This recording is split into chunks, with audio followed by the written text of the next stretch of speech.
कि हम मुसाफिर हैं। तो क्या जानते हैं बच्चे? अच्छी तरह जानते हैं कि हम मुसाफिर, ये हमारा देश नहीं है, ये बेहद कर्नाटक बहुत बड़ा मांडवा है, कितनी बड़ी बड़ी बत्तियां हैं। अच्छा, बेहद का जो ये सृष्टि का जो रंगमंच है, उसकी बत्तियां कौन है? चांद और सूरज। चांद रात में रोशनी देते हैं और सूरज दिन में। तो यही बात तो सबको बताना है। आत्मा जानती है हम सब एक्टर्स हैं और नंबर वार अपने पार्ट अनुसार अपना एक्ट प्ले कर रहे हैं। हम आते हैं यहाँ पार्ट बजाने, पहले पहले तुम वापस घर जाकर फिर यहाँ आते हो।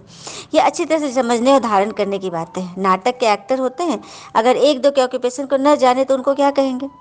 ड्रामा के आदि मदंत को तो जानते हो ना? जानने से तुम यह बन जाते हो। तो ये पढ़ाई सबसे न्यारी हुई। बाबा है बीज रूप नॉलेजफुल, जैसे वो कॉमन बीज और झाड़ होते हैं, उनको जानते हो ना? पहले पहले छोटे छोटे पत्ते निकलते, फिर बड़े बड़े होते झाड़ कितना वृद्धि को पाता है। बाबा कह रहे कॉमन बीज अर्थात जैसे कॉमन पेड़ वगैरह हम लगाते हैं पौधा, तो पहले बीज डाला, धीरे धीरे धीरे धीरे डाली निकलती है, उसमें से छोटे छोटे पत्ते निकलते हैं। उसी तरह से बाबा ने ये देवी देवता धर्म का बीज डाला, सनातन का बीज डाला, और उससे धीरे धीरे करके देवी देवता है मतलब मनुष्य अपने दैवी गुण में आ रहे हैं, जो कि आसुरी गुण में हो गए, काम क्रोध लोभ मोह अहंकार। उनको धीरे धीरे बाबा इस ज्ञान से धो करके उनको दैवी संस्कार धारण करवा रहे। तो धीरे धीरे ही होगा ना। तो ही बाबा कहते हैं तुम्हारी बुद्धि में ही सारा ज्ञान है। बाबा समझाते हैं कि तुम सब मुसाफिर हो। इकट्ठे तो पाठ बजाने नहीं आएंगे, एक एक करके हम लोग आते हैं। अब जैसे हम किसी ट्रेन में बैठे हैं, कितने सारे यात्री होते हैं, तो सभी एक ही जगह से तो नहीं चढ़ते। कोई किसी जगह चढ़ते, कोई किसी स्टेशन चढ़ते, कोई किसी स्टेशन चढ़ते, और किसी को किस स्टेशन उतरना है, सबका अलग अलग डेस्टिनेशन है। उसी तरह से यहाँ भी आत्मा शरीर लेती है जन्म मरण में, कब किसकी आयु है, कब किसको कहाँ जाना है, क्या करना है, वो सबको निर्धारित है। सब कुछ ऑटोमेटिक लिखा हुआ है। जैसे जैसे लिखा हुआ होता है ना, वैसे वैसे मनुष्य उसको एक्ट को करता है। तो यही तो नॉलेज है। ये ज्ञान अगर हम जान जाए तो कभी जीवन में परेशानी नहीं होगी, है ना। और सिवाय भगवान के और कोई पवित्र बना नहीं सकता है, मन से पवित्र। देखो सबके लिए अच्छा सोचना, यही तो मन की पवित्रता है। हाँ, यदि थोड़ा भी किसी के बारे में क्यों क्या कर लिए तो मन तो अपवित्र हो गया, मतलब दुखी हो गया।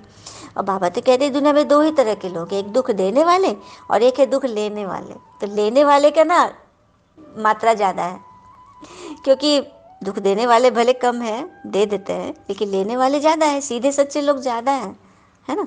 तो वो दुख ले रहे तो क्या गुनाह कर दिया? दुख लेना अर्थात अपने अंदर भर लिया। तो हम किसी मनुष्य को दुख नहीं दे रहे, हम अपनी आत्मा को दुख दे रहे हैं, बार बार उसको याद कर रहे हैं, तो अपने आप को दुख दे रहे हैं, तो भी तो दुख लेने वाले की लिस्ट में आ गए ना। तो दुख देने वाला और दुख लेने वाला भगवान की नज़र में बराबर है। इसलिए हमें ना दुख देना है, देना तो है ही नहीं, लेना भी नहीं है, क्योंकि हम अपनी आत्मा को क्यों कष्ट दे बिना मतलब का, है ना। तो उसके लिए बाबा राज बताते हैं कि जो कुछ भी तुम्हारे जीवन में हो रहा है वो सब तुम्हारा ही बोया हुआ पाठ है जो सामने आया है। जैसा बीज बोया है उसका फल तो तुम काटोगे ही। तो यही ज्ञान है बाबा, इसी के लिए तो हम सबको बताते हो। यही पवित्रता है, मन की पवित्रता। बाबा कहते बच्चे मेरी बुद्धि में सारे झाड़ की नॉलेज है, सो मैं अब तुम्हें दे रहा हूँ। तुम सब एक्यूरेट अपना पाठ बजा रहे हो। और हाँ, किसी का भी पाठ एक दूसरे से नहीं मिलता है, न किसी के संस्कार मिलते हैं, न किसी की मतलब कोई वृत्ति मिलती है, न स्वभाव मिलता है, कुछ भी नहीं मिलता, सबका अलग अलग। यहाँ तक कि उंगली के चक्र भी सब अलग अलग है, तभी तो फिंगरप्रिंट लिया जाता है ना। कुछ भी नहीं मिलता है। तो ये देखो भगवान का साइंस है ना, बड़ी बात। तो ये सारा खेल चलता रहता है। हाँ, तो बाबा ने सारा रहस्य आके बताया है। और बाबा जो मुरली चलाते हैं, ज्ञान मुरली, वह है खजाना। जब तक बाबा दे तब तक तुम बाबा को याद करते रहो, याद से तुम एवर हेल्दी बनते हो। चुप होकर बैठने से भी बहुत फ़ायदा है। अब देखो किसी ने मुख की ताली बजा दी, मुख से कुछ बुरा बोल दिया और तुम चुप रह गए, तुमने मुख की ताली नहीं बजाई तो आवाज़ नहीं होगी ना। ताली से ताली मिलती है तब आवाज़ होती है।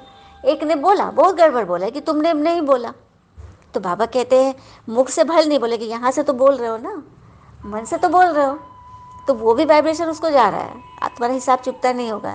तुम्हें यहाँ से भी मौन होना है, ये सोचना है कि जो भी हुआ मेरे मेरे कर्म का फल मिला है, इसमें मैं सबके लिए शुभ भावना और मेरा हिसाब अभी चुकता हुआ, तब मन को आराम मिलेगा और तुम फ्रेश हो जाओगे। तो ये नॉलेज कौन देता, सिवाय भगवान के कोई नहीं बता सकता है।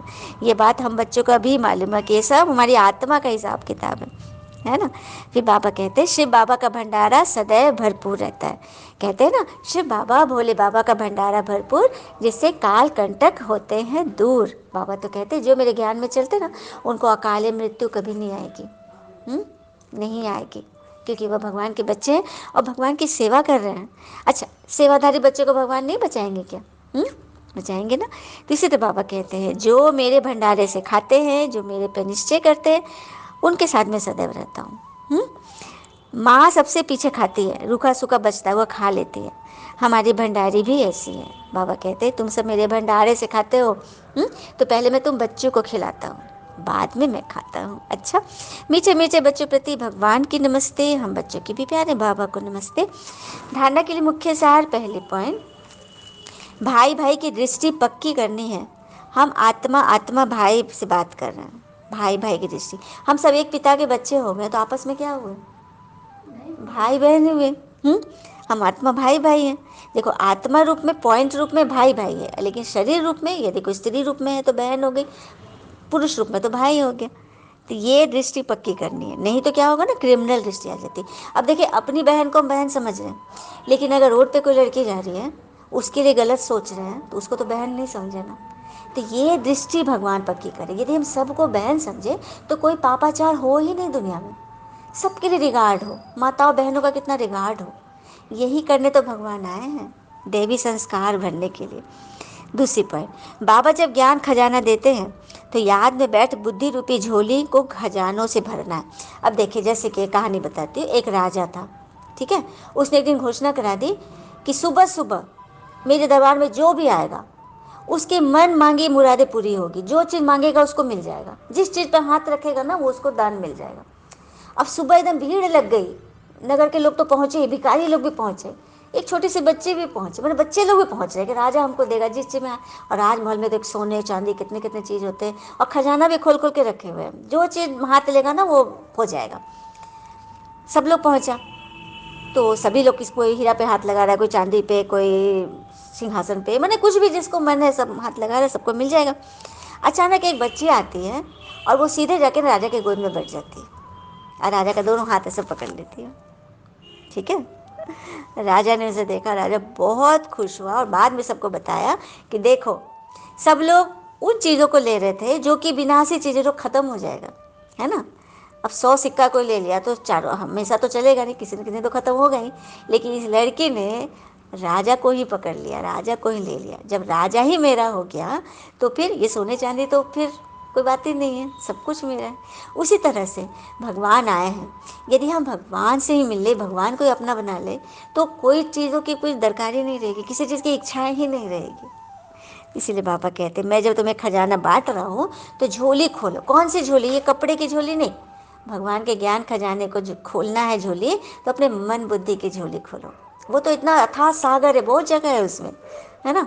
उनको मन बुद्धि को खोल दो, द्वार खोल दो, बस भगवान का ज्ञान ऐसे झर झर झर झर बहेगा और फिर आप गंगा की तरह, नदी की तरह बह चलोगे, सबको पावन करोगे। तो ये रहस्य भगवान जो देते हैं, उससे खजाना भरना है, चुप बैठकर अविनाशी कमाई जमा करनी है। वरदान दिया बाबा ने। आत्मिक मुस्कुराहट द्वारा चेहरे से प्रसन्नता की झलक दिखाने वाले विशेष आत्मा भव। आत्मिक मुस्कुराहट, देखो, एक होता है शरीर का बनावटी मुस्कुराहट, वो पता चल जाता है कि ये व्यक्ति बनावटी मुस्कुरा रहा है, विकारी मुस्कुरा रहा है, ये सही। लेकिन जो आत्मा की मुस्कुराहट होती है ना, आत्मा अगर तुम्हारी सुंदर है, सच्ची है, प्यारी है, भली है, तो तुम्हारे चेहरे पर एक दिव्यता झलकेगी। देवी देवता का चेहरा कैसा दिखता है? मंदिर में जाते हैं, कितना, अभी हमने राम जी की मूर्ति देखी, कितना खूबसूरत, 5 साल के बच्चे का जो वो सौम्यता है, जो उसकी पवित्रता है, वो उस मिट्टी से भी झलक रही है, उस मूर्त से भी झलक रही है। तो जो जीते जागते हैं, क्या जो जीवित है उनके चेहरे से नहीं झलकेगा, जो कि साक्षात है। हाँ, तो आपको अपना ऐसा स्वभाव बनाना है, व्यवहार ऐसा बनाना है, सबके लिए आपके दिल में दर्द हो, रहम की भावना हो, शुभ भावना हो, तो आपकी आत्मिक मुस्कुराहट जो होगी ना, वो आपके चेहरे की प्रसन्नता की ऐसी झलक दिखाएगी, जिससे आप बन जाओगे विशेष आत्मा, महान आत्मा। तो ब्राह्मण जीवन की विशेषता ही है प्रसन्नता। अगर प्रसन्नता नहीं तो ब्राह्मण जीवन नहीं, भगवान का बच्चा होने लायक नहीं है। और प्रसन्नता अर्थात आत्मिक मुस्कुराहट, जोर जोर से हंसना नहीं, लेकिन मुस्कुराना। इस पर भी कई बार मंथन में बोली हूँ। रावण कैसे हंसता था? जोर जोर से अट्ठास लगाता था, हा हा हा करके। और राम जी मंद मंद मुस्कुराते। तो कौन सुंदर लग रहा है, रावण लग रहा है कि राम जी? दोनों हंस रहे हैं, लेकिन दोनों की दोनों की मुस्कुराहट में ज़मीन आसमान का फ़र्क था। इसी अच्छा, बाबा हम लोग को क्या सिखा रहे? आसुरी रावण का चलन नहीं सिखा रहे, भगवान देवताई चलन सिखा रहे। तो देवता जैसे करते हैं वैसे करना है, शांति से मुस्कुराना, लेकिन अंदर से, किसी के ऊपर नहीं मुस्कुराना है, किसी को देख कर मुँह नहीं बनाना है। आत्मिक, आत्मा की सुंदरता। चाहे कोई गाली भी दे रहा हो, फिर भी आपके चेहरे पर दुख की लहर नहीं आए, सदा प्रसन्नचित। यह नहीं सोचो कि उसने तो इतना बोला, मैं तो सिर्फ 1 सेकंड बोला, सेकंड भी बोला, यह सोचा ना, तो आपके चेहरे पर अप्रसन्नता आई कि नहीं, तो आप फेल हो गए। 1 सेकंड भी यदि दुख की लहर आ गई चेहरे पर तो फेल। 1 घंटा सहन किया, फिर गुब्बारे से गैस निकल गई, सब खत्म हो गया। 1 घंटा आपने सहन किया और 1 सेकंड भी, अगर 1 मिनट भी कुछ बोल दिया तो सब खत्म हुआ कि नहीं? सारा सहन शक्ति खत्म हुई कि नहीं? आप शो हो गए ना। इसी तरह से जीवन में बातें तो आएंगी, माया का काम है परीक्षाएं लेना। अगर किसी स्कूल में परीक्षा ना हो तो बच्चे पढ़ेंगे ही नहीं। इसलिए जो परिस्थितियाँ आती है ना, वो हमारे लिए पेपर है, हमारे अंदर की चेकिंग करने आती है कि हमारे अंदर कितनी सहनशीलता है। तो जितनी सहनशीलता होगी उतनी प्रसन्नता झलकेगी। तो ये तो बाबा चाहते हैं। स्लोगन, शीतल काय वाले योगी स्वयं शीतल बन, दूसरों को शीतल दृष्टि से निहाल करते सबका जीवन बनाते हैं। तो जो शीतल काय वाले होंगे, जो अपने में शांत स्वरूप है, उनसे मिलकर सामने वाले का भी मन शीतल हो जाएगा, उसको भी बहुत सारे उसके प्रश्न के उत्तर मिलेंगे और उसका भी स्वभाव शीतल हो गया।